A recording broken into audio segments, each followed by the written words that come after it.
Welcome to At Home with Music. I'm Leon Olguin. There was a video that popped up in my YouTube feed today, and it caught my attention.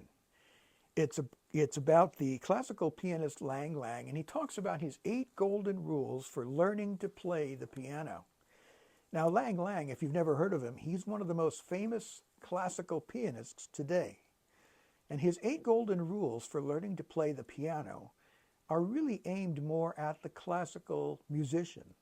But I think they can be easily adapted to piano players who want to play popular songs, hymns, worship songs.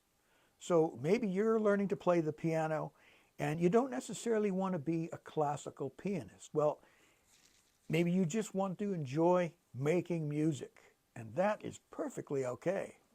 You know, I'm a classically trained musician, as I may have mentioned before. I took piano lessons from the time I was 12 until 22, but I wouldn't consider myself a classical pianist. I enjoy playing all types of music. Well, I don't play heavy metal. But I think these 8 golden rules would be helpful to you, even if you don't want to be another Lang Lang. So his golden rule number 1 is actually an answer to the question, what is the ideal age for starting to learn piano? And Lang Lang says, I think the ideal age for learning piano is from 2 to 100. In other words, you can start at any age. In my time teaching piano, I've had students ranging in age from 5 to 85. Rule number 2 is another answer to the question, how much time should I practice? And Lang Lang says, in the beginning, I think 1 hour would actually be good. And then he breaks it down into 3 sections. He suggests that you spend 20 minutes on basic training. Now, for me, I'm teaching you how to play chords, how to play songs, and so on. And then you spend 20 minutes playing some songs, playing some small pieces. And then you spend 20 minutes trying to improvise on the piano. Rule number 3 is getting your hands to work together. You see, the most difficult aspect, as Lang Lang says, for learning piano is that you need to learn how to work the hands separately. You train them both, and then you bring them together. And then after a while, it becomes easier to coordinate both hands. And of course, it takes a lot of practice. In other words, you're practicing each hand separately. That's why I teach you to play the chords, then play the melody, or play the melody and then play the chords, and then work on putting them together. Rule number 4 is don't always practice alone. Lang Lang suggests that you play chamber music, play with other instrumentalists, or play with singers. And this shows you how to make the piano sing more like a singer. Work with string players and woodwind players and brass players and percussion players. I have learned how to work with guitar players. And one of my greatest joys in life as a musician is working with singers. Rule number 5 is play with meaning, play with feeling.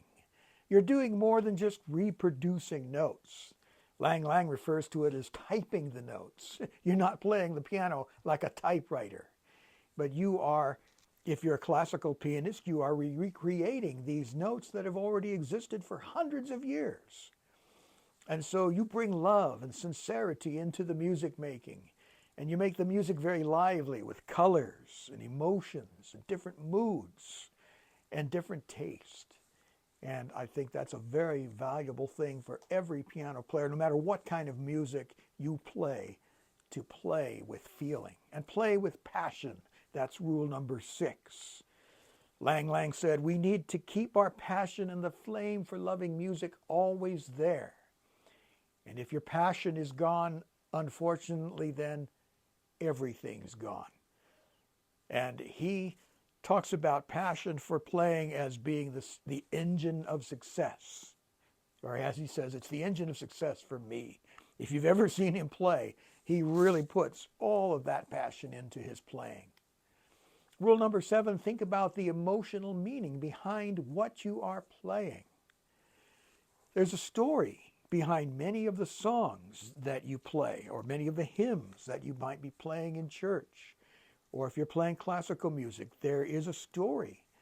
There's a background behind the pieces that you are playing. And so you want to learn what that background is and learn how to connect that background, that story, to the songs or the pieces that you're playing. It helps create a picture in your mind, an emotional picture of the piece. Sometimes you'll be able to know where the top is, where the climax of the piece is, how it builds to a climax and then it comes back down. We've talked about that before when it comes to creating great melodies. And then rule number 8, you have to be learning music, but you also want to have an academic balance, because music is not just a standalone thing.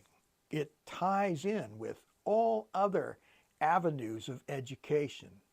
There's a direct relationship between music and mathematics, music and nature. A lot of composers were inspired by nature. Music and the visual arts. Very often a song or a piece of music will conjure up a visual image in your mind. And so it's important that you merge your education in music with all of your academic studies. And that, of course, is something that you can do in a homeschool setting. So, to sum it up, you start at any age. An hour a day is good. Learn how to improvise, get your hands working together. Rule number 3. Rule number 4, don't practice alone. Rule number 5, play with meaning.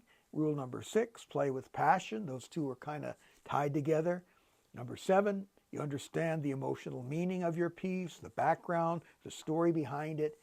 And number 8, you be academically balanced. You're studying music, and that is part of the greater whole of your education. And in that way, you can become a well-rounded, knowledgeable, insightful, and wise musician, and just a wise person. Anyway, I hope this has been helpful for you. I know it's been inspiring for me to be reminded of these things.